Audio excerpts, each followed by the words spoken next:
আসসালামু আলাইকুম। আজকের ক্লাসে ইংরেজি একটি মজার বিষয় দেখব, সেটা হচ্ছে ইন স্পিড অফ এবং ডিসপিড উভয় অর্থ হচ্ছে সত্ত্বেও।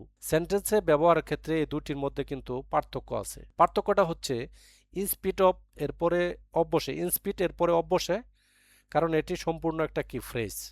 কিন্তু ডিসপিড এরপরে অফ বসে না, কারণ এটি নিজেই প্রিপোজিশন। যেহেতু এটা নিজেই একটা প্রিপোজিশন, সুতরাং এরপরে কি বসে না, অফ বসে না। তো ইনকারেক্ট একটা মানে আমরা উদাহরণ দেখব। Incorrect, he want to school despite of the cold. যেহেতু ডিসপিটের পর অফ বসছে, সুতরাং এটা কারেক্ট না, ইনকারেক্ট। আর কারেক্ট হচ্ছে he want to school in spite of the cold. যেহেতু ইনস্পিটের পর কি বসে, অফ বসে, সুতরাং এটা হচ্ছে কি কারেক্ট। অথবা এটা কি লেখা যায়, he want to school despite the cold. আশা করি বিষয়টা ক্লিয়ার।